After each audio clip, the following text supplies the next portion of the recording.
Hello and welcome back to more Films Under Constant Critique, where we take a look at films, some good, some bad, and some downright awful. I'm Bongo Baikov, joined by our host Maverick Drenzaria. This week we're taking a look at the film Escape from New York. You got my name wrong. The name's Plissken. Maverick Dren Plissken. Maverick John Plissken.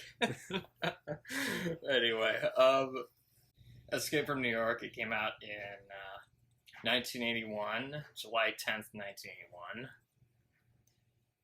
It cost $6 million and it made $25.2 million in the US. I'd consider that a success. And it was directed by John Carpenter. We haven't done a John Carpenter movie on this podcast yet. Can you Shockingly. believe that? Yeah. Yeah. And I didn't actually know this until the opening credits started rolling.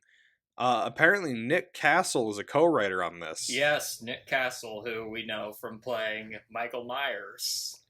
Yep. AKA The Shape in the first Halloween movie. And John Carpenter also composed the music. Which is very impressive, you know. Yeah.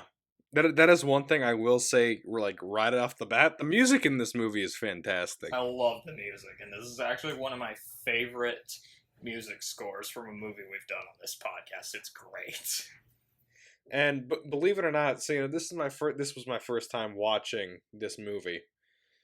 But I'd actually listened to the soundtrack several times before. Before you'd seen the movie? Yeah. Oh, wow. It's a really good score, though. It's very synthy. It's got the... Yeah. Definitely adds to the atmosphere. And also makes me think, John Carpenter, he's kind of like Charlie Chaplin a little bit, where he directs his movies and he also composes the music to them as well. Yeah. Obviously very different. Very, very different style. Yeah. I could not imagine John Carpenter making City Lights or The Great Dictator, but anyway. And for context, this is right after John Carpenter did Halloween. Yeah. And The Fog, and right before he did The Thing, so... Kind of sandwiched between all of his best-known stuff, yeah. Yeah. Although it's kind of weird, looking back, considering how, renowned some of these are, because a lot of these movies didn't do well at the time. Yeah. Critics or, box office-wise. The Thing, especially, was, a huge, just... Yeah, it was hated when it came out, basically. Yeah, and didn't make the money back, yeah. And nowadays it's considered to be, a classic. Oh, yeah, it's, one of the scariest movies I've ever seen, if you ask me. Yeah. So it is kind of weird, also, because this would have been, one of his first movies that wasn't a horror movie, too. Yeah, I think you're right. Because Halloween was, The Fog was. Yeah, was Dark Star? Dark Star was horror comedy. Oh, okay. It was kind of sci-fi horror. It's that's an interesting movie because it was kind of a precursor to Alien, because Dan O'Bannon, who I think helped write the movie and he also starred in that movie, he helped write Alien. And if you look at those two movies, they have a lot of similarities. Just people wandering around on this ship with an alien, as well. Although in that movie, the alien is a spray-painted beach ball instead of a xenomorph. But, Assault on Precinct 13, that was kind of that has some similarities to Escape from New York, actually, now that I think about it. I'd assume just from the title that it's at least somewhat similar. It's a really good movie, too. If you haven't seen it, I would recommend it. The cast here, it's a really impressive cast right here. Yeah, I'll admit, I didn't actually expect certain people to be in this movie. There's a lot of great character actors in this. Of course, Kurt Russell's the main star. Yeah. As Snake Plissken. But at the time, that would have been a very interesting choice because he'd have mostly done Disney movies and comedies. He was a huge Disney star, actually, for a few years, but it was this movie that made him like got him taken a little more seriously. Got him offered more serious parts down the line. You got Lee Van Cleef, Yeah, I was not expecting to see Lee Van Cleef. who, of course, you would know from a bunch of Clint Eastwood movies, For a Few Dollars More and The Good, the Bad, and the Ugly. Angel Eyes. So this is slightly off topic. A year before this, he was in a Chuck Norris movie called The Octagon. Really? Which... very different movie from this. So as I was watching this movie, every time I saw Lee Van Cleef, I was like, he kind of looks like what John Carpenter looks like now. He kind of does, actually. Donald Pleasance. He's in this. Yes. I think this is the first time Donald Pleasance first time Kurt Russell has been on our podcast. Yeah. And the first time Donald Pleasance has been on our podcast, I think. At least. That is true. Featured in the movie proper, anyway. Which he, of course, became a regular. He was a regular of John Carpenter. Sam Loomis in the Halloween movies.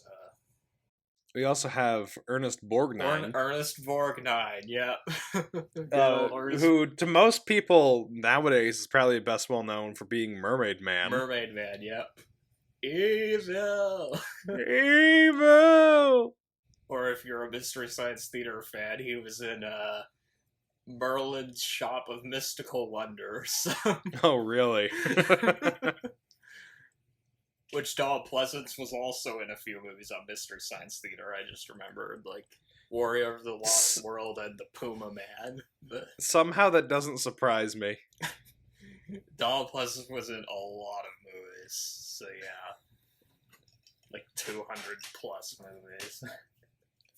We've also got a Harry Dean Stanton as Brain. Yeah, it makes me really happy to see Harry Dean Stanton in the He was an alien, so... Another recurring actor. Yeah, I guess we've had him on the podcast before, too. Yep. If we ever do Twin Peaks Fire Walk with Me, that would be another one. Yeah. He's barely in that, though. Yeah. He's in more. He is in The Return, though, a lot, which is interesting. Oh, that's right, yeah. Oh, Isaac Hayes. He's in this. Yep. You might know him for... doing one of the best theme songs ever, the theme from Shaft. Oh, really? Yep. Huh. And he also played Chef on South Park. Oh, Adrienne Barbeau, she's in this. Yep. Oh, and apparently the narrator of this movie, I didn't know this until I actually read this. Apparently the narrator was voiced by an uncredited Jamie Lee Curtis. Huh. Which, when you listen to it, that yeah, you could tell. Because when I heard the voice, I thought she sounded familiar, but and I guess that makes sense. I didn't know who. She'd been in a few other John Carpenter movies, Yeah. Quite a few of these actors were, actually. So. Yeah, a lot of John Carpenter regulars. And one thing that really makes sense while watching this is the fact that John Carpenter is a huge fan of Westerns. Yeah, it does kind of feel like similar to a Western, just kind of more post-apocalyptic. Yeah, it's like a post-apocalyptic Western, which is a great idea. Yeah. I love that idea. And also just the fact Lee Van Cleef is in it. Yeah. Yeah. That definitely helps. And yeah, of his movies that he's done, this one definitely seems to have the most influence of that genre. This and the aforementioned Assault on Precinct 13, they both definitely have a lot of inspiration from there. And also, Snake Plissken feels like a character that Clint Eastwood was supposed to play. Yeah, I could see that. He almost feels like the man with no name. He's basically Clint Eastwood with an eye patch. They talks in similar ways, and also just the kind of moral ambiguity of the character as well. And Kurt Russell even admitted that Snake's speaking style was based on Clint Eastwood, so yeah. And this also counts as an independent film Really? because John Carpenter, he was able to finance it with the money he made from Halloween. Huh. Halloween made a fuck ton of money. I suppose that makes sense. What are you gonna do with the money? Oh, let's see. Should I buy a yacht or make another movie? And hey, this movie also made quite a bit of money, so... Yep. Okay, we can get to our initial thoughts on the movie. Now, you hadn't seen this before. Yeah, this is my first time watching this movie. I have seen it before. It had been a while, though. So I was really looking forward to, like, watching it again. Obviously, you know. So, before this, I had only seen, like, a handful of John Carpenter movies. Some of the famous ones, yeah. Yeah, I saw Halloween's 1 through 3. And I don't think he... So yeah, I've seen those. I've seen The Thing. I've seen They Live. They Live. That'd be a good podcast, actually. Have you seen a lot of Big Trouble? Have you seen Big Trouble in Little China? I have not. Oh. And a lot of these another movies good kind of... Kurt Russell performance right there. Yeah. A lot of these movies kind of have a similar feel to them. Like, you kind of watch it and you can tell that it's a John Carpenter movie. The atmosphere, yeah, the music, yeah, especially. A lot of them, yeah. A lot of that builds to it. And so, just kind of watching it, it definitely felt like a John Carpenter movie all the way through.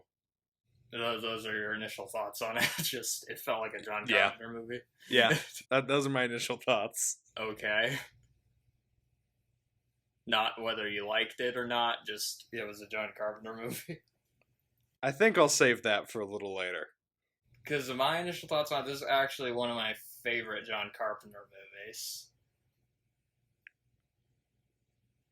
Because I would probably put if I was trying to decide, well, after I watch it, like whether I liked it more than Halloween or less, because I would actually put this really high in terms of John Carpenter movies. I could definitely see that with this one. Because the music's great. I love the atmosphere. Because that's the thing I love about John Carpenter is his movies always have this like really interesting look and this distinct style. Yeah, and it all feels like its own world almost that you're looking into. Like the cinematography, I mean, like some of the, I think it's one of the best looking movies we've done on this podcast in terms of cinematography. You know, that is one thing like that I always appreciate about a movie is, you know, good camera work. And John Carpenter, he definitely understands shot composition. And I also really like the character of Snake Plissken. Yeah. He is a very interesting character. Kurt Russell, I would say it's probably my favorite Kurt Russell performance because it's so interesting watching it because part of it is you don't know exactly what he's going to do just because of how... Like, it's the whole moral ambiguity thing, you know. He's more of an anti-hero than just a, like, typical, like, protagonist, and that makes this movie very interesting, just seeing his interactions with people, and the setting, obviously. The setting's obviously very interesting, just, like... Yeah. And we'll get to what year this movie takes place in, but that's kind of funny. Yeah, no, it's almost right off the bat with the movie. There's just a few things that have to be mentioned. Like, this is honestly really close to being a perfect movie for me in terms of, like, the look and, like, the setting, the atmosphere, you know, the music, the performances, you know.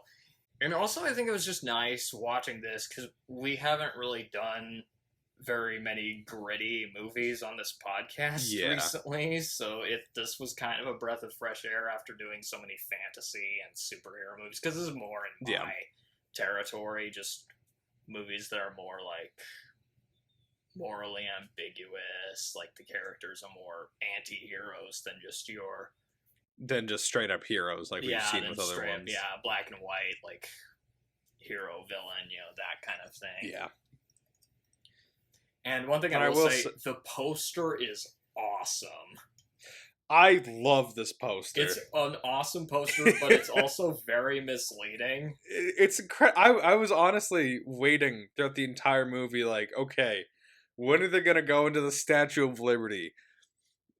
And it just never happens. The Statue of Liberty is barely in the movie. Yeah, they show it in like in an establishing shot, and then you really never see it again. In fact, I feel like the poster... Okay, because it shows that the Statue of Liberty was destroyed, too. Yeah, I feel like the poster is a Planet of the Apes reference. I could see And also, I think the tagline's pretty good, too. that. It's a really long tagline. It says, 1997, New York City is now a maximum security prison. Breaking out is impossible. Breaking in is insane. That's such a good tagline. Which, speaking of which, this movie takes place in... We're getting into the recapping now. This movie takes place in the distant future of... 1997. 1997. But already we're getting just a little too far ahead because I'd like to address the very first line we hear in this movie. In 1988, the crime rate in the United States rises 400%. What happened in 1988 to make the crime rate rise 400%? Bush got elected? I don't know. And then follow-up question, why was the first response to turn Manhattan into a prison state? The plot honestly kind of doesn't make sense when you put too much thought into it. Yeah. But that's just kind of, when you watch like a dystopian movie, you just kind of have to let it roll, just like, even if it doesn't quite make sense, But it's funny because right off the bat, it's like you hear these two things and you're like, hold on, how did this happen? Who approved this? Just wait till we get to the next one. It makes, like... And also, one thing I was thinking is, I thought it'd be funny if Snake Plissken appeared in Harold and Kumar Escape from Guantanamo Bay. That would have been a good cameo. And also, right off the bat, you get the music score, the iconic synthesizer music, which, man, it's so good.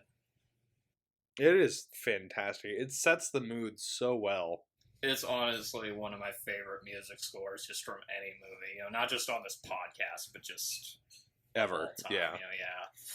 Like two of my favorite music scores, and they were both done in John Carpenter movies by John Carpenter. Like, honestly, I just listen to John Carpenter music sometimes when I'm at work if I have to write something up. Yeah. Because a lot of his stuff's on Spotify, so I just turn it on and then jam out for a while. Oh, and also it's the return of Dean Cundy, who did the cinematography on Halloween. Oh, okay. The first Halloween movie, yep.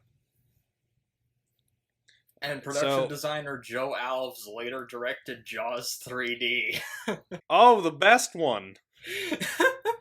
The fan favorite Jaws movie. And what's funny is I think that's the only movie he ever directed. Imagine you only direct one movie and it's Jaws 3D. Did he own it, or did he turn it into an Alan Smithy movie? He owned it, if I remember. Oh, right. wow. Birds 2 Land's End was an Alan Smithy movie, but Jaws 3D was not. So yeah, you get Jamie Lee Curtis narrating that in 1988, the crime rate in the United States rose 400%, which, holy fuck, how did that happen? Like, I know the 80s were like, I guess they don't, like, specify what crime, but still, that's pretty insane. Okay. Because the 80s was already really crime-ridden and stuff, So I just decided to do a quick Google search for how high did the crime rate actually raise in 1988. You want to know the answer? What? 5.5%. That's a bit of a overshoot right there. It is 72.7 times higher than what it actually was Again, you're just in gonna a kind of have. single year. Again, we're just gonna kind of have to roll with it. So, New York has become a maximum security prison. Because what else would you do with it? I guess New York just became so crime ridden and uninhabitable that, like, Imagine if all 400% in the entire country was just on Manhattan. that's honestly possible. Because that's true. We never see what became of the rest of the United States. Yeah. Just New York. New York was like, I guess the rest of it just, they live normally while all the lunatics get sent to this place. It's a bit like that George Carlin skit. And there's a big wall keeping things out. The army camped out, but there are no guards like inside the prison. It's just the prisoners and their world in there, which, again, this is all very interesting. You're just like, what in the hell? It's like, how did things get this bad? You get of course, the iconic line, the rules are simple. Once you go in, you don't come out. Yep. So maybe Frank Sinatra was right when he's saying, if I can make it there, I'll make it anywhere. And I like there's this animation here that they're using to show the outline of the map of New York. Oh, yeah. And it's really cool. It's like very colorful. I feel like that really adds to the style of this movie. It does, yeah. Where it's got like this 80s sort of futuristic vibe to it. Yeah, it definitely feels like an 80s movie. Yeah. Whether they wanted it to or not, but that seems to just happen no matter, like, you know, no matter when, like, a futuristic movie is, like, made, it always ends up having something that makes you go, oh, that's when this movie was made. You know? Yeah. Like Logan's Run definitely feels like the 70s, or Star Trek, the original show, still feels like the 60s, you know, even though it's set like whenever it is. And this movie takes place in the distant future of 1997. Which, I'm sorry, but that always makes me laugh. There was this anime that me and a friend watched called Robotech, and we started watching this in like 2016, 2017, something like that, and it takes place in the futuristic year of 2010. I love whenever we get movies that take place in the future, but we've already gotten past that year. Blade Runner, if I remember right, took place in like 2019.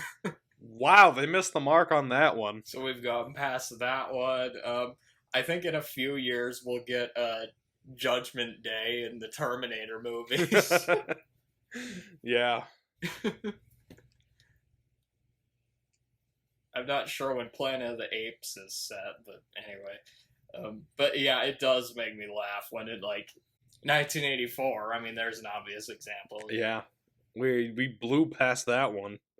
Although it's usually a relief, because usually what actually happened in that year wasn't as bad as what they were expecting. You know? Yeah, thankfully in 1988 we didn't get a 400% increase in crime. And you get some really cool shots of New York City at night. You know, I think some of these are models and stuff, and really, some of them are actual shots, but you can barely tell because the lighting. Yeah, it all looks really good. It looks very good, yeah. And then you get helicopters flying. Then you see a bus and some guards get off with Snake Plissken. Yeah. Kurt Russell's character. In one of the shortest introductory scenes I have ever seen.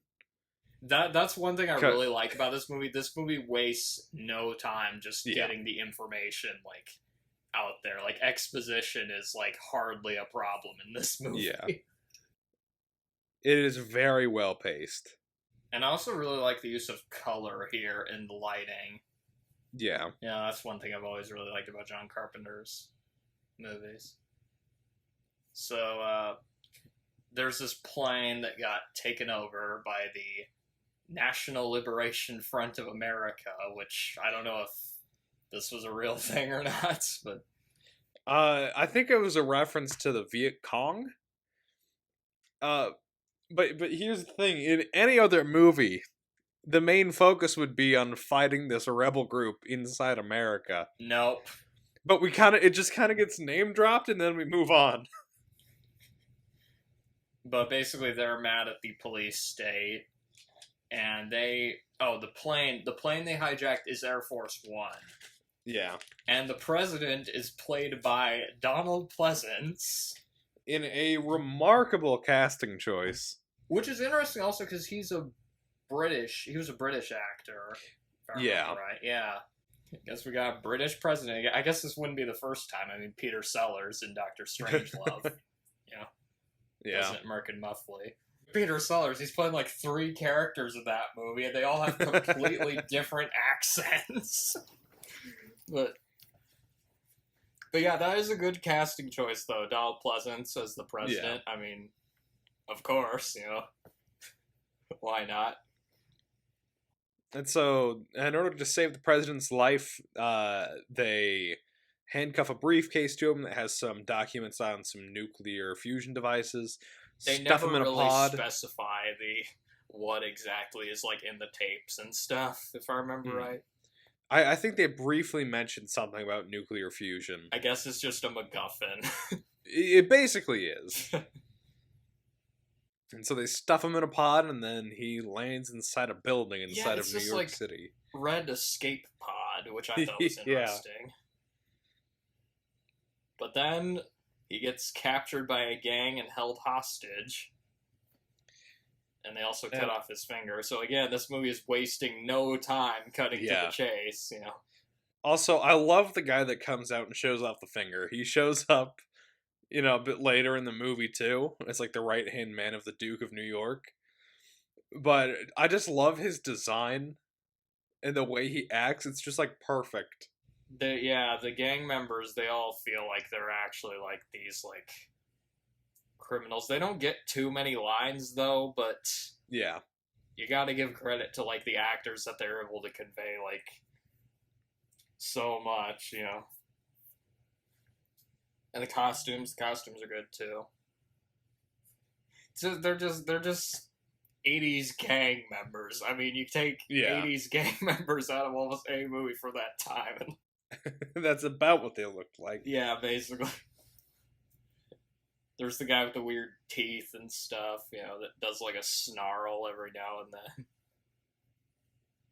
And also the room that Lee Van Cleef is in this movie looks like an 80s version of the War Room from Doctor Strangelove.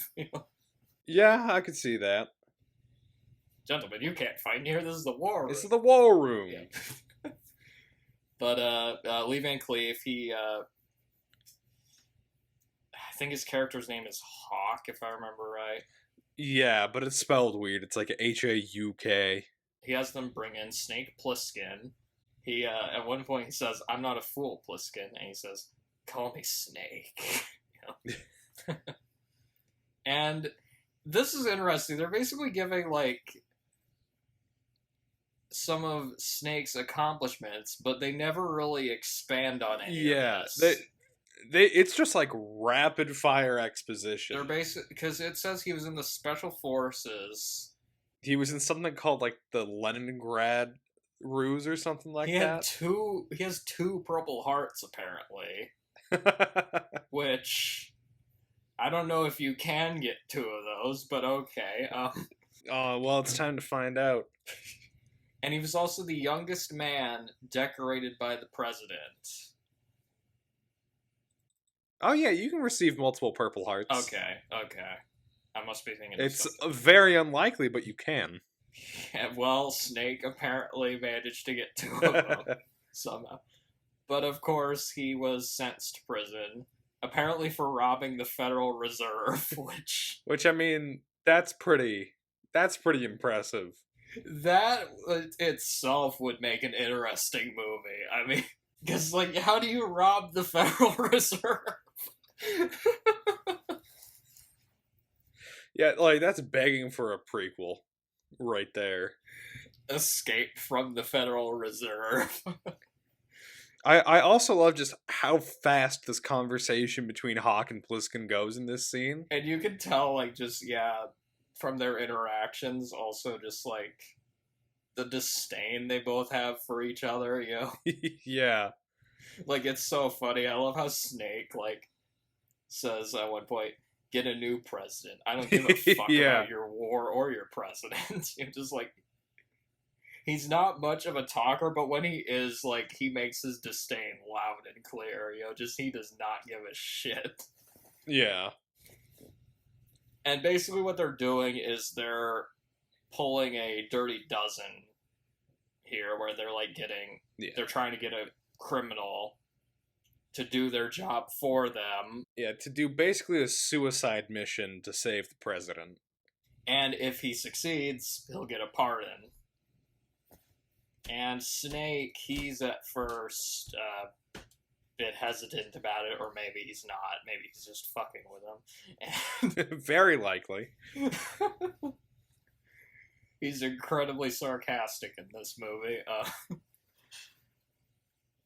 But he decides to go with it. I guess part of it is maybe he just kind of wants to die. I mean, you know, That could be it. You never know. I mean, and so to make sure that Snake doesn't go rogue while in New York City, they implant 2 capsules into his arteries that, if I believe 22 hours passes, they dissolve and cause his arteries to explode. which is really interesting Yeah. because it's not poison. It's like this small explosion. Yeah. The size of just a strong pinhead. enough to kill him. Yeah. So you got some really high stakes here in this movie. Yeah. And also, another thing about Snake is he is so misanthropic in this. Yeah. Like, like at one point, like, Lee Van Cleef says to him, "The survival of the human race, Plissken, something you don't give a shit about." Which It feels very true. he doesn't seem to really give a shit about anybody except himself, you know? Yeah. Although, who knows, maybe he doesn't even care about himself either. Seeing as how he's willing to go into the Manhattan maximum security prison.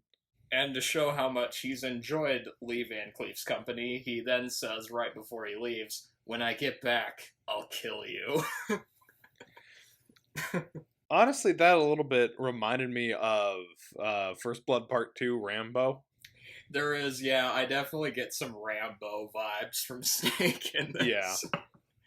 I would be surprised if, like, some of Stallone's performance in those movies is based on Snake Plissken. Yeah, I could definitely see that. Once you're inside, you're on your own. You mean I can't count on you? Nope. Good. Again, Snake is such an asshole, but that's part of what makes this movie so entertaining to me, because I know. You know, he's not a generic do-gooder. He's just gonna do whatever he needs to do To survive. yeah. For all we know, he's not even going to, like, go through with the mission. He's just gonna commit suicide. Yeah. Which I feel like that's part of the reason they injected him with those capsules. Yeah. Because Snake could have very easily just run away with the glider they put him in. So like, nope, you agreed. You have to do it now. Which that's really all I can do, I guess, because he's just such a cynical asshole. You know? But I guess he's just like, well, I need the job. Yeah. Then he flies a plane, and the computer screens make this look like an old video game. Yeah, it's got like the old wireframe look, kind of like Commodore 64. I was thinking of like Waterworld on Virtual Boy. That's a little bit later. Yeah, the wrong time period, but yeah, I can kind of see that. Fantastic game right there. I'm glad I was able to work on a Virtual Boy reference somewhere. Or a Waterworld reference. Oh, man. I guess maybe Snake, his whole goal is to just find dry land, man. And the effects of the plane flying do look a little bit hokey at some points. Yeah, but it's not really around for long, so it's pretty forgivable. And also it this wasn't like an extremely high budget movie either, so I Yeah. think we can forgive that. He lands on top of the World Trade Center. Oh God, Okay, plane honestly, on top of the World Trade Center. when the president's plane was crashing into New York, I thought it was gonna hit the towers. uh, I guess. Well, to be fair, Snake isn't the worst thing to be on top of the World Trade Center, because they did that King Kong movie Oh in yeah, the 70s where he climbs the top of the World Trade Center. But yeah, he has to climb down it. And a lot of this movie is just shots of Snake wandering around the streets. yeah. And I was about to mention, I actually really like these shots. They're 'Cause really what they good. do, They're really good shots. They really establish the setting and like yeah, just how run down everything is.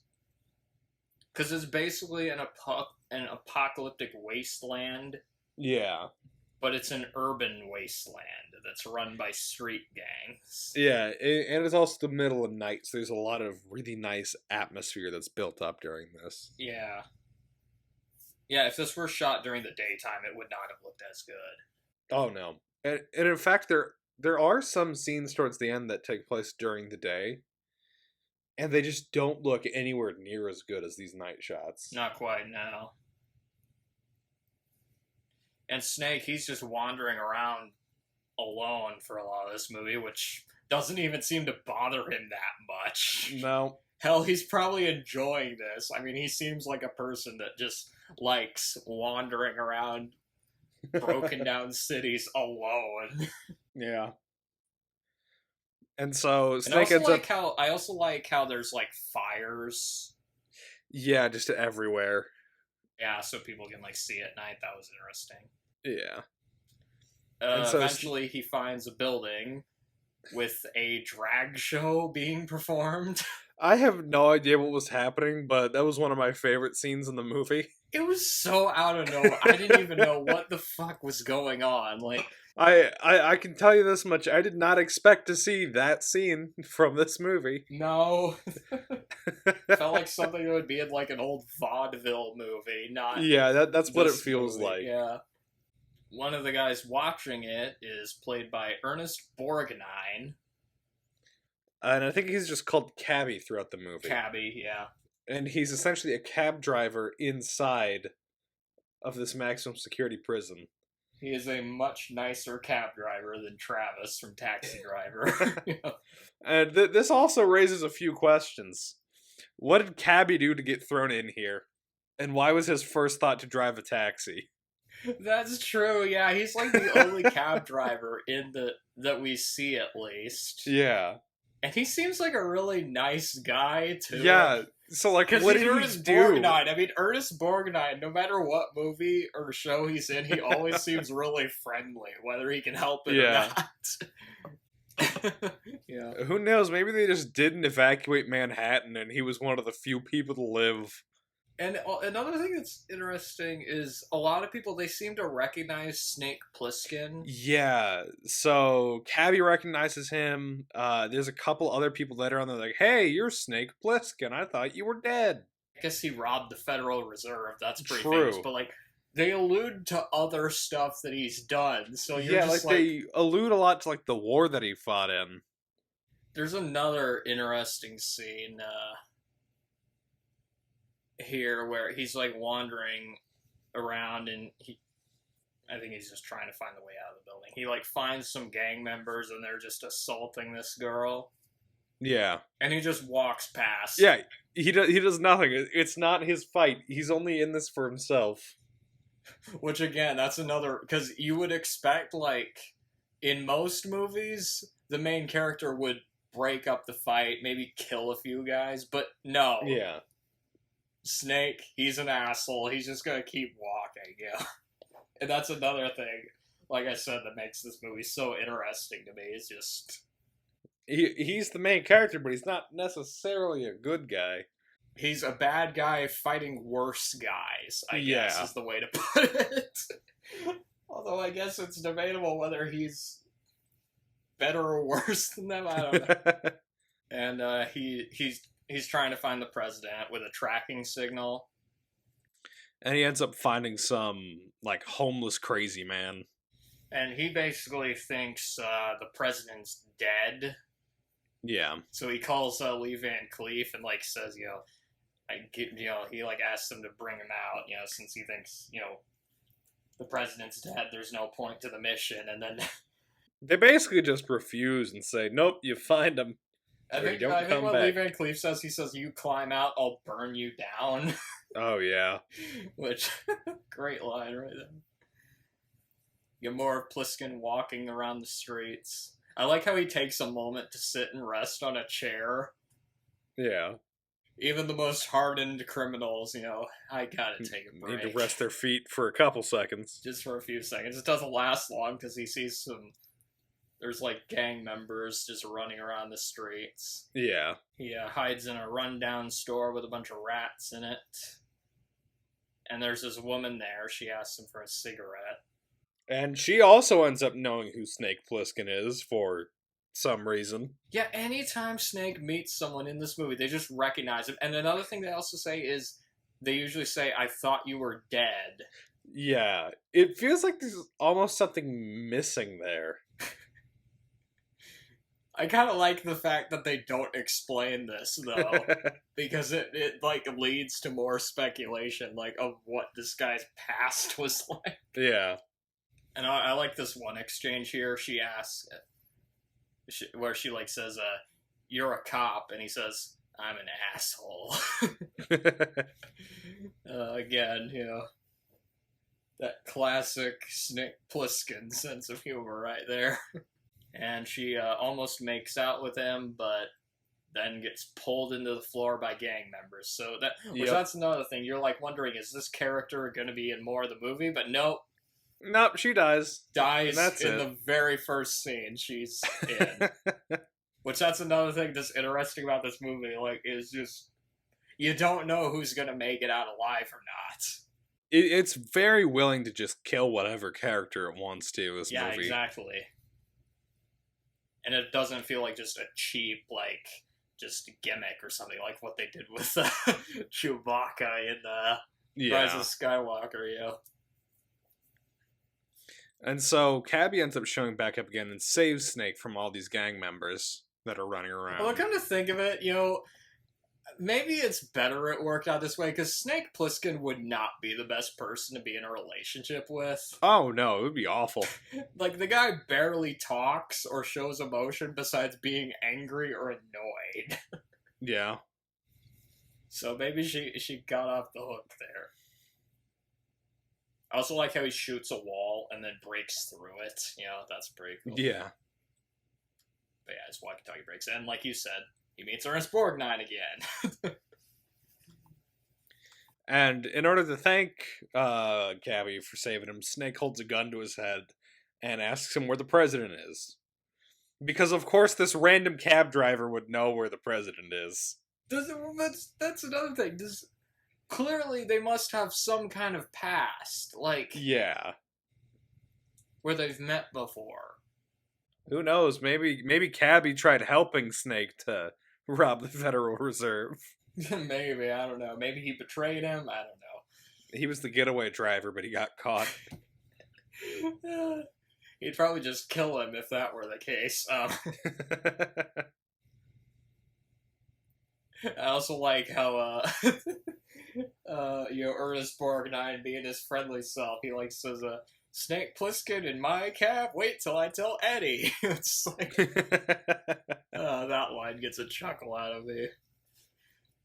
I don't think Eddie is in this movie either, so... that's unfortunate. Cabby, he tells him that the president was captured by the Duke of New York, which... He's another character that gets built up a lot in this movie, although he actually appears, Yeah. And I also noticed he calls the Duke A number 1. Implying that there's more than one guy in charge of New York City. But also that might be a reference to that Frank Sinatra song I mentioned earlier. New York, New York. But anyway, it would not surprise me if that were the case. In fact, that would make a lot of sense. And there's like one music cue here which I thought was really cool. It sounded a little bit like the Halloween theme. It's kind of an ominous score too. Yeah. Like, it definitely helps build up like the suspense and stuff. Cabby, he brings Snake to Maggie, played by Adrienne Barbeau, and who was the lover of Brain, played by Harry Dean Stanton. Yeah. Although his character's name is Brain. Yeah. And apparently they have a past, which, again, they don't go into that, but okay. Well, they mentioned it briefly that, I forget where it was, I think it was like Kentucky or something. They mentioned that essentially Brain just abandoned Snake. Yeah. Ah, so he was the getaway driver. Okay. Oh, Kansas City, that's what it was. Kansas City, which is not in Kansas. But anyway. Do you think Kansas City is also a maximum security prison? That's a good question. And this is another moment where you get Snake's just lack of morals, because he threatens to beat up Maggie. Yeah. Brain doesn't tell him where the president is, and then threatens to kill both of them. So again, Snake is an asshole. Yeah. I guess he's not out to make friends, though, so... And I go to find the Duke, which I was noticing the use of cowbell during the music in this part of the movie. Yeah. I actually there really needs to be more of it. I have to include that. I think, honestly, that was one of my favorite tracks in the movie that was playing. I don't know what my favorite track is, but there are a lot of good ones. And their car gets attacked by a gang. They basically just throw a bunch of shit at it. Yeah, because they're going down Broadway. And this movie's score also just keeps changing, because there's one part where it gets kind of a disco feel to it. Yeah. It's a very interesting music score. And then we finally see the president again. Yeah, it does wait for quite a while before they show him again. You know, Snake kills the guy holding him hostage by throwing something that stabs him in the head. I love that scene because it's so fast, but Snake gets shot in the leg with a crossbow bolt, and his first instinct is to just throw a knife at the dude's head. Yeah. The president, he's really scared, and... Oh, apparently he doesn't know who Snake is. Okay. He just thinks he's another hoodlum taking him hostage, I guess. Yeah. Yeah. You know, Snake says, move fast, and then the president says, goddamn right, I'll move fast. But they get captured by gang members. Yeah. And it's almost immediately, too. It's like they hop out the window and suddenly they've been caught. Which has just reminded me of a comment you made in the Batman Forever podcast. Yeah. When we were talking about that movie, you said this movie is like if everyone that lives in Gotham was part of some weird neon gang. And in this movie... I know the exact scene you're talking about, too, that I said that about. And this movie also feels like that. It feels like the city's only residents are some weird neon gang, because they are. I mean, yeah, the only people that live in this it's one big place prison. are criminals. I mean... And then the Duke finally meets Snake Plissken, and guess what? The Duke has also heard of Snake Plissken, and has also heard that he was dead. And then he knocks him out, because, you know... Why would we kill Snake Plissken? You see some more really nice shots of New York, and helicopters using searchlights to try and find them. Yep. I also like this one scene. The Duke is like doing target practice with the president. Yeah, so the president's like chained to the wall and he's shooting all around him. And then the Duke, he wants Brain to give him like a diagram. He tells him not to kill Plissken. Then the Duke shoots open the briefcase. Yeah. The papers fall out and the cassette tape falls out. The MacGuffin, the tape is the MacGuffin. And like I mentioned before, I like that this movie doesn't hit you over the head with exposition. Yeah, any exposition that it does give is over in like 10 seconds. And then we get an interesting scene. We get Snake. He's being led to a boxing ring, which... It is set up in the middle of the trains of Grand Central Station. Yeah. And Snake apparently has a snake tattoo on his chest. Yeah. And I also like how right before he goes into the fighting match, you see a guy getting carried away on a stretcher. Yeah. So there's some nice build-up right there. And the guy he fights looks sort of like Sid Haig. Yeah. And apparently the guy that played him was an actual wrestler, too. I was wondering that. I don't think I've ever seen him before, but just the way he looked, I was like, I could see this guy being some sort of wrestler. Ox Baker. Yeah, Ox Baker. That's the guy. That's the wrestler's name. His catchphrase was, "I love to hurt people." Fantastic catchphrase. I want to wreck it, Stuff like that. But basically, they're using this fight to determine who the best man to lead them is. Well, by lead, they mean they're going to cut his head off and mount it to the hood of the Duke's car. Yeah. And besides, I'm not sure how much Snake would want to lead these guys anyway. What I love about the fight is at first it starts off kind of like a boxing match. But then when they get to the last round, they give him a baseball bat with nails in it and like a trash can lid as a shield. Yeah.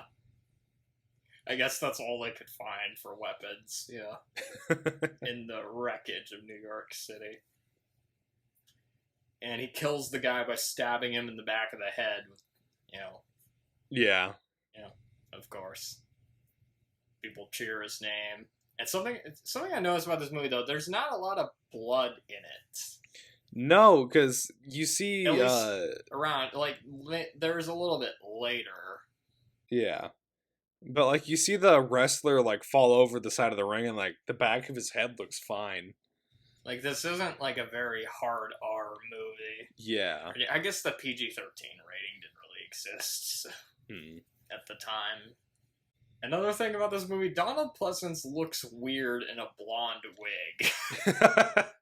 Yeah, so Brand and Mac go to try and save the president so that they can break out of the prison with him. And in doing so, they find out that they just have the president wearing a blonde wig on a couch. Come to think of it, I can't think of too many movies where I've seen where Donald Pleasence has hair. That's a good point. And he played like one of the most famous bald movie villains of all time, Blofeld in You Only Live Twice. Yeah, but Maggie and Brain, they rescued him. Also, have I mentioned I really like the music in this movie? It is just so good. It is, yeah. And Snake, he has to hurry up because he has less than an hour left now, and he's also got a bad limp, too. Yeah, from the crossbow bolt from earlier. So yeah, he's escaping with Brain and Maggie. There's this one weird special effect where a plane falls and it like looks transparent. I don't know what. Yeah. I don't know if it was like an unfinished special effect or what, but it just kind of looks weird. Does, yeah, but it's a weird movie, so whatever, we'll roll with it. Snake, he finds Brain and Maggie and takes the president. He reluctantly lets Brain help him find the tape, despite having betrayed him several times. I guess he just has no choice in this situation. Yeah. And as they run outside the World Trade Center, they run into Cabby again, who thankfully now has the MacGuffin. Yeah. And they encounter the Duke. Yep. While running away, which I like how Brain just says, "Hi, Duke." That made me chuckle. But Snake, he shoots a gas pipe to distract them, and they run away. They get the tape, they find Cabby, and then they drive away with 23 minutes left on the clock, which things are getting really intense now. Yeah, it's coming down to the wire. They tried driving over a bridge with a ton of wrecked cars and garbage lying everywhere. And it's also been rigged with landmines. And so they have to rely on Brain to navigate them through the field, which he does not. There's a reason he's called Brain, or maybe not. Yeah, they crash the car, killing Cabby. Poor Cabby. Yeah, the one character who really deserved to live. Who knows? Maybe he was like, maybe he did something really terrible and we just don't know about it. He assassinated the last president. Assassinated who was the last president? Let's just say it was Clint Eastwood. Clint Eastwood. Was his vice president a chair with invisible Obama in it?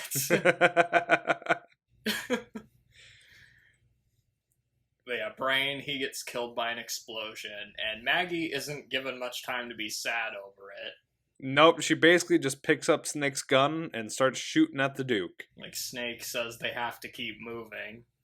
Although you do see a little bit of humanity from him here, since Snake does look sad here for once. Yeah.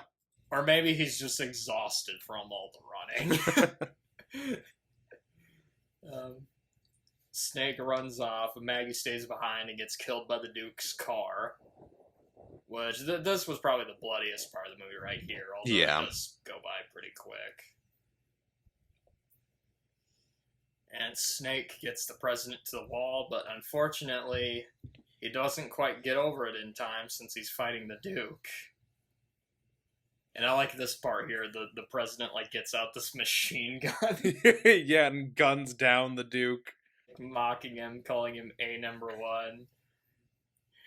Hey, I'll give him this. Not every president fires a machine gun. Yeah. And so, if this were a bit more of a violent movie, I honestly think this scene would have gone a bit differently. Because if you kind of look at the harness that they use to get the president and Snake out, it's basically just like a loop that they use. I honestly thought for a second that they were going to basically use that so Snake, like, hangs Duke using, like, the winch. But I guess the movie isn't violent enough for that. I guess not. So, Snake gives them the tape, and they just barely have enough time to save him. Yeah. They use the X-rays to neutralize the capsules, like, 3 seconds before the time runs out. Christ.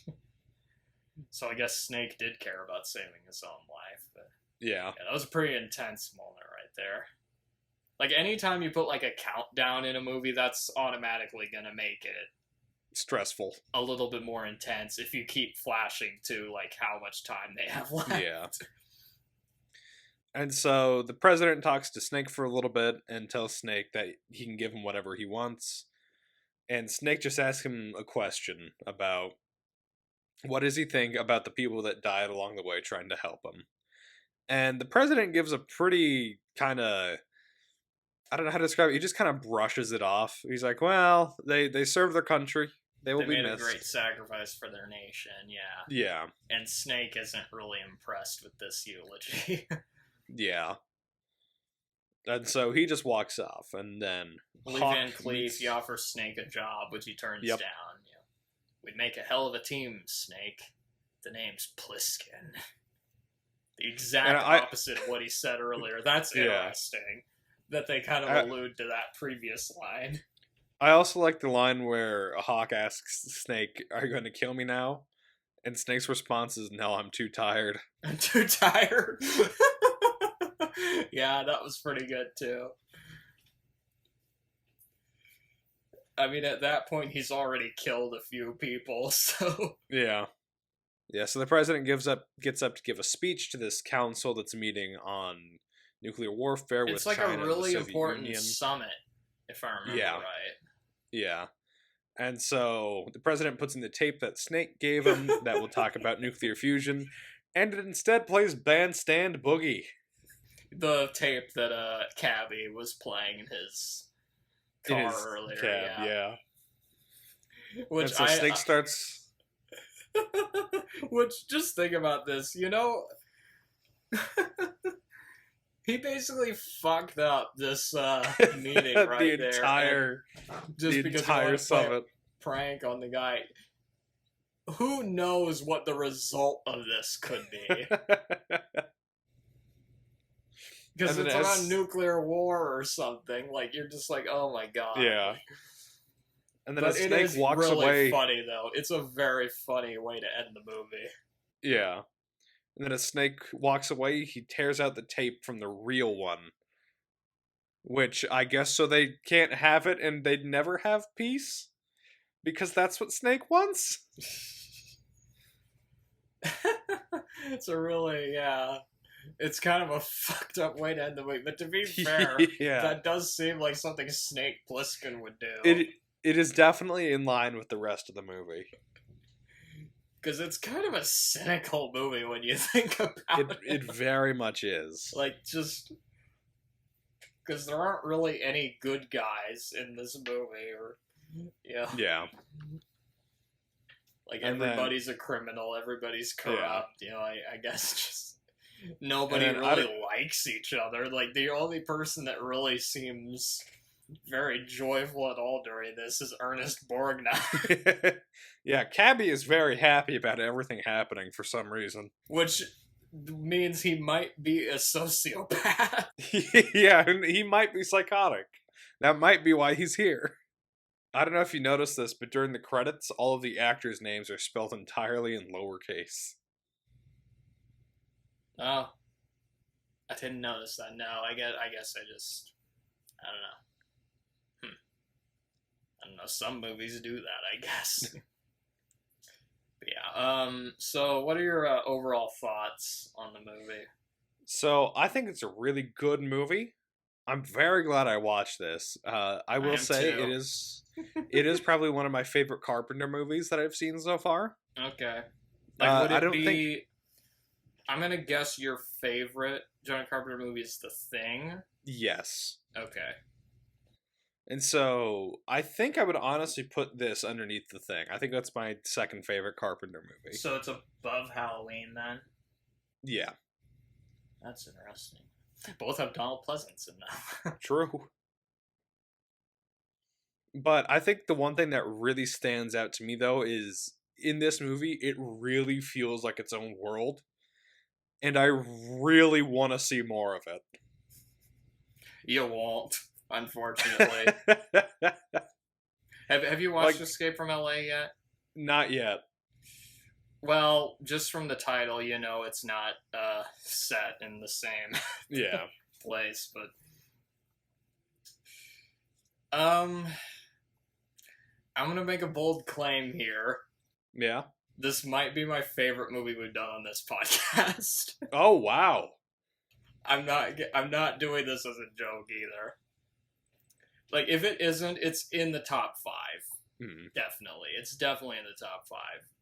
Because I think it's just something about the atmosphere, the music, and just the griminess of it just really appeals to me. It's this great mix between, like, a 70s crime film and a post-apocalyptic film, Yeah, with a lot of 80s styling to it. Like, there's a lot of griminess to it that I really like. We haven't done too many movies on this podcast just with a setting or a mood quite like this. Yeah. Because it's kind of stuck halfway between being a B movie and being a big budget thriller. Yeah. And it has enough strange choices in it that set it apart from just being a generic action movie or post-apocalyptic movie. Yeah.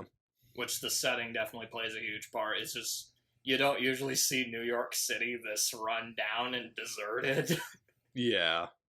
And I also tend to like a lot of movies with, like, morally ambiguous main characters, which we haven't done a ton of those on this podcast. Yeah. It does make it a lot more interesting to watch. And Snake Plissken is a great example of this. He's basically like a character from, like, a Clint Eastwood movie. Yeah. His only concern is basically that he kills some people and he survives. I mean, yeah. Yeah. And it takes itself very seriously, but at the same time, it doesn't have any pretensions about what it is. Yeah. It takes itself seriously, but not like Prometheus levels of seriously. Yeah. It doesn't feel like it's trying to be the greatest work that anyone has ever made. No, it's just a good concept carried out efficiently, which I think is a good way to like summarize John Carpenter's like work as a whole. Yeah, Halloween, you know, the first Halloween movie, it's a good concept, you know, carried out efficiently. Yeah. Which that's another thing. I was trying to decide if I like this more than, because Halloween is a great movie. Like, Halloween's a really good movie. I think I do like Halloween a little bit more than this, but it's very close. They're both very, very good movies. You know, because Halloween also has a really iconic music score, really iconic look. I think what also just makes Halloween really impressive is how low budget it was, too. Yeah. That was a very low budget movie, but it looks fantastic. It really does. And also, Michael Myers is just a really creepy villain, too. Yeah. Oh, Donald Pleasance, he's in both of these movies. So, yeah. He's in Halloween a lot more. Yeah. He's good in this movie, too, though, you know, as the president. You know, he's not like...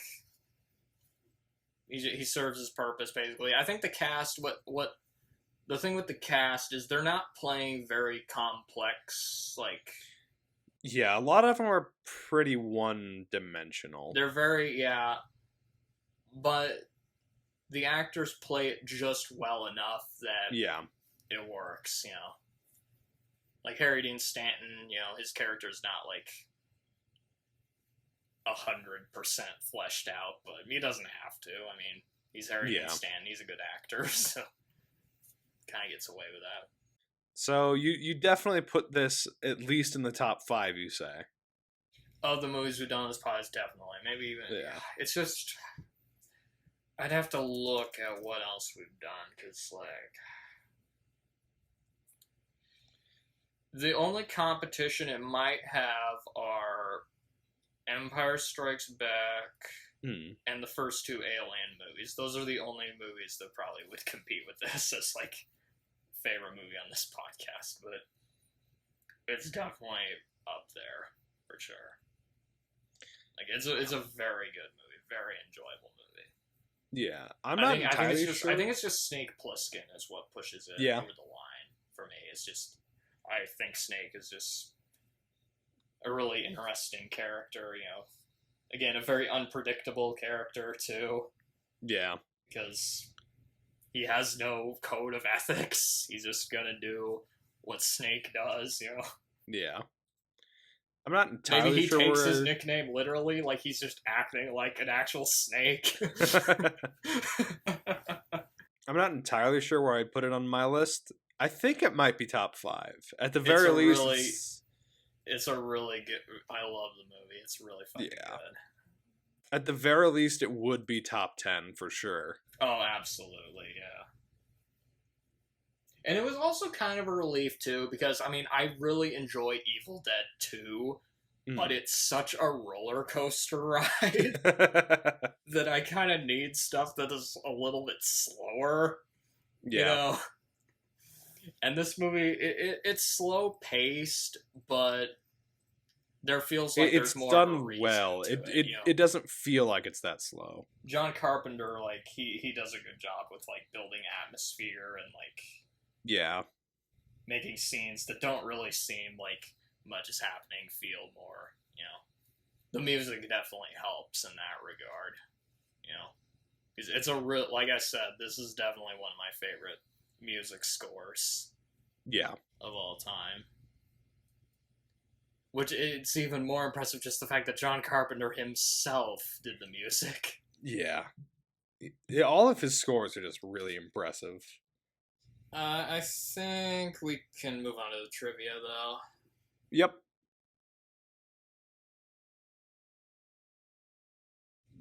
This got split reviews from Siskel and Ebert. Oh, really? Yeah, Roger Ebert didn't like it. He called the ideas and craft good, but felt that the prison island wasn't explored enough. And called the characters caricatures. Siskel said he enjoyed it as a comic book movie and liked how Kurt Russell was doing an imitation of Clint Eastwood. Yeah. And they also disagreed on the ending. Really? Apparently, Ebert didn't like the ending, but Siskel did. Huh. It's a pretty, when you actually think about it, it's kind of a depressing ending. It is definitely like a downer. Yeah, which, oh my god, the next movie. Oh, wait till we get to the ending for the next movie. Okay, then, what do you want to guess Leonard Maltin gave it? I'm gonna guess 2. 2 stars. Leonard Maltin gave it. You're correct. 2 out of 4 stars. Yeah, I'm learning to read Leonard's mind. He said, for a fun film, this is pretty bleak. Reminiscent in some ways of Carpenter's Assault on Precinct 13, which was smaller and better. Apparently, this is Kurt Russell's favorite of his own movies and characters. Really? Which I can't disagree. Yeah. I think Snake is a great character. And as, of course, this is obvious, but this was a huge influence on video game creator Hideo Kojima. Yep. Especially the Metal Gear games. Because... Yeah, the main character is named after the character in this movie. And they kind of look similar. Does the snake in that game have an eye patch, too? So, I'm gonna have to get into a little bit of Metal Gear things, but I'll keep it short. There are technically 5 snakes. And so, Naked that's right, Snake... Yeah, there's like Solid Snake. Yeah, and so Naked Snake and Venom Snake are the 2 that look most like Kurt Russell. Just the eye patch, kind of, Yeah, it's on the wrong side of the face. Although, who knows, maybe Snake Plissken isn't actually missing an eye, he just does that to fuck with people. He switches eyes every now and then. One fun fact real quick. When Kojima was designing Metal Gear Solid 3, he was trying to get Kurt Russell to come on and play Snake in that game. I think I read that somewhere, yeah. Yeah, but Kurt Russell ended up declining. I wonder why he turned it down. Yeah. And so Snake would later be played by kind of a more mainstream actor with Metal Gear Solid 5, where he was portrayed by Kiefer Sutherland. From 24. And The Lost Boys. He was in The Lost Boys. Yeah. And Stand By Me. Man, I actually watched that again the other day. It's weird seeing the young Kiefer Sutherland. Apparently, John Carpenter wrote this in response to the Watergate scandal. Huh. So I guess that means Donald Pleasance is Nixon? I mean, I guess there was the tapes, the Watergate tapes, so, yeah. He also took some inspiration from the first Death Wish movie, wanting to do something like that, but set in a futuristic setting, which, yeah, I can see that while watching it. All the crime, like the street gangs and stuff running around. And speaking of Death Wish, he apparently wanted Charles Bronson for the part of Snake Plissken. Huh. At one point. As well as Tommy Lee Jones. Tommy Lee Jones would have made this a very different movie. Honestly, I think both of those choices could have worked. They would have worked, but they would have felt very different. Charles Bronson would just be playing Charles Bronson, essentially. Yeah.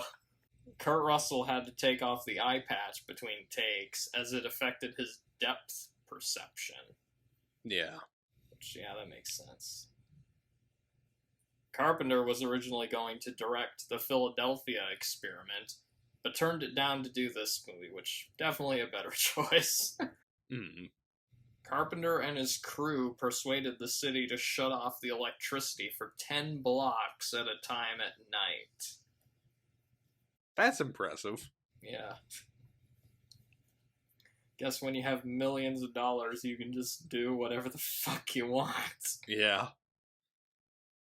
Especially if it's St. Louis, apparently. The guy that played gang leader Romero was in another John Carpenter movie, Assault on Precinct 13. Huh. He was also in a movie called The First Nudie Musical. Very quality movie right there. This was the second collaboration between John Carpenter and Kurt Russell. The first being a TV movie where Kurt Russell played Elvis Presley. Huh. And this is not the only connection these two have to Elvis, apparently. Really? What else? Okay, Elvis apparently played a character named Dr. John Carpenter in the movie Change of Habit. Huh. And also, Kurt Russell's first film role was an uncredited part in the Elvis movie It Happened at the World's Fair. Huh. He was like 10 at the time, I think. Oh, so he would have been really young. Yeah. And of course, in Forrest Gump, Kurt Russell voiced Elvis. Yeah. Oh, really? They were going to do a remake, but apparently it's stuck in development hell. And Gerard Butler was attached to play Snake at one point. That would have been interesting. Oh, another connection to a U.S. president. Gerald Ford's son, Stephen Ford, has a cameo. Huh. I have no idea who he plays, but... It looks like Stephen Ford plays a Secret Service agent. Apparently Snake Plissken's eye patch was suggested by Kurt Russell. It's a good addition. Yeah. Because, I mean, he already looks cool because he's Kurt Russell, but then you add the eye patch and that, becomes very cool. It'd be funny if he talked like a pirate or something. He already had like a hook for a hand. He hears the ticking of the clock inside the crocodile. Kurt Russell pitched himself hard for the role of Snake Plissken, as he was very keen to shake off his Disney image. Understandable. Which, yeah, I can see. I can see why, yeah. And this definitely broke that typecasting, because now when most people think of Kurt Russell, they're thinking of, like Snake-like characters. Yeah, or Jack Burton, or his character from, Guardians of the Galaxy Volume 2. Yeah. The model of the city set was repainted and reused for Blade Runner. Huh. Not sure which. Maybe it was the building with, like, the Coca-Cola ads on it. John Carpenter purchased the old chain of Roxbridge in St. Louis for $1 from the government. That's using that $6 million budget. He returned it to he returned it to them for the same amount after filming was completed. $1.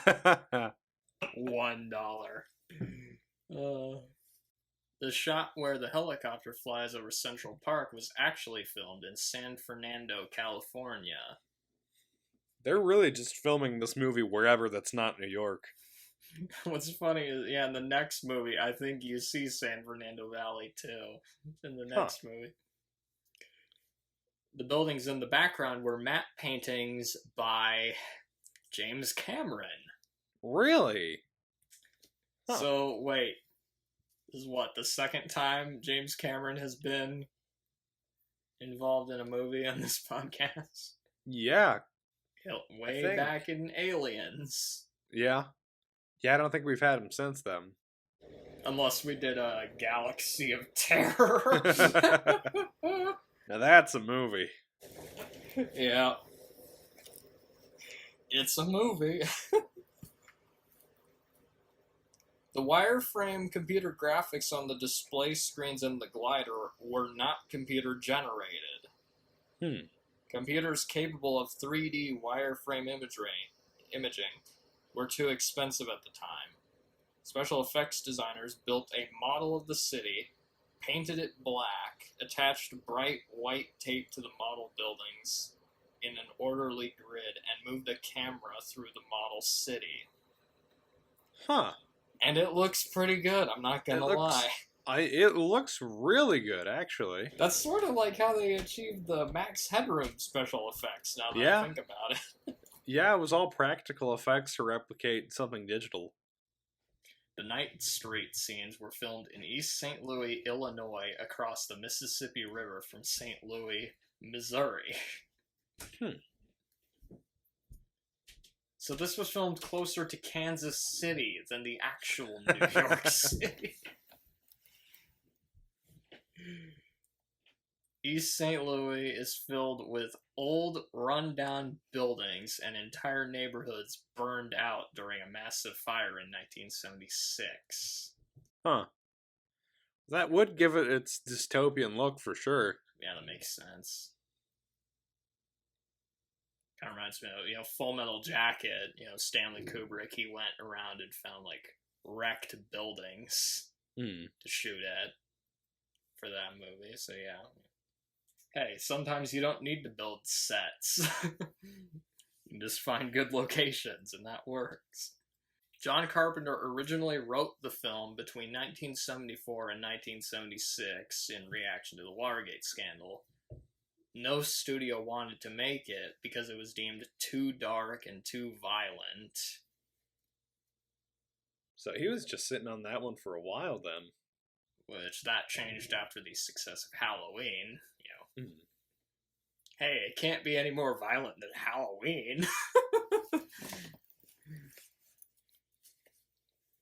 Donald Pleasance drew on his own wartime experiences as a prisoner of war for his performance as the imprisoned president. Huh. Damn. Yeah, he does look genuinely terrified when he's captured and stuff. He's the president. I mean, how could he get captured? This is can you imagine that happening in 1997? One night, while shooting on location in St. Louis, Kurt Russell, in costume, encountered some local thugs.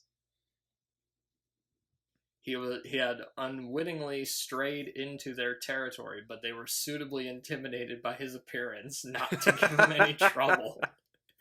That's pretty good. That's really good, actually. That's funny. I hope that's true. I wonder if later on they saw this move and they're like, oh, that's who we saw that night. And maybe that's what caused them to go, maybe we shouldn't be part of a street gang if this is what's going to happen, I have my own. I have a piece of trivia. No? Infamous for bad movie retitling, the German dub of the movie is known as Die Klapperschlange, which means the rattlesnake.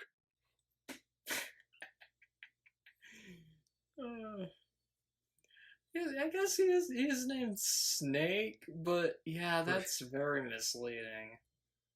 I don't even think the tattoo that he has is a rattlesnake either, so isn't it a cobra or something? I thought it was a cobra. It was like a king cobra or something.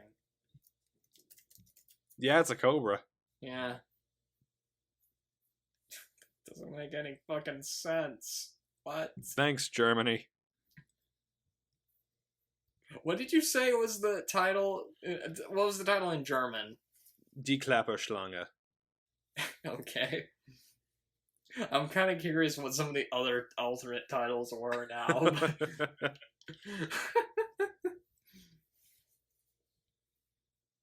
The manhole covers in the film were all made out of wood. Huh. Real ones would have been far too heavy for the actors. I guess, yeah, that makes sense. Oh, apparently John Carpenter was married to Adrienne Barbeau at the time the film was released. Huh. As were Kurt Russell and Susan Hubley. I don't remember who she played in the movie, but anyway. Oh, wait, was she the one, the cigarette? The girl that asked for the cigarette? That might have been her. That sounds right. That was like the only other female character I could remember off the top of my head. Yeah. But yeah, okay, so Escape from New York. Any more final thoughts on it? It's a really good movie. I had a good time watching it, which is more than I could say for some other movies that we've watched. Yeah, I was worried for a bit, at the beginning when you like weren't giving your initial thoughts on it, and I was like, oh god. But yeah, like I said, it might be, if it's not my favorite movie of the podcast, it's definitely up there. I mean, It's in the top 5 easily. Kurt Russell. It was nice doing a Kurt Russell movie on the podcast. Yeah. Also, really nice doing a John Carpenter movie on the podcast too. Yeah. I really like John Carpenter movies. I guess that's all that I have to say about Escape from New York. I guess that means next time we're looking at John Carpenter's favorite in the series, Escape from L.A. Yeah, we're gonna have to talk about that when we get to that one. Escape from L.A., which I'll just say right now, the tone of it is very different from the first one. I don't know how much you know about this movie, but it's... All I really know is that Bruce Campbell's in it at one point. Bruce Campbell does have... Yeah, he has a cameo at one point. Work shed. He doesn't actually say that in the movie, but we'll get to why. Yeah, that got referenced. So yeah, Escape from L.A., which... For now, roll the clip. Yeah, roll the Andy Griffith clip, yep. Good night, you stupid idiot. Good night, you miserable slob.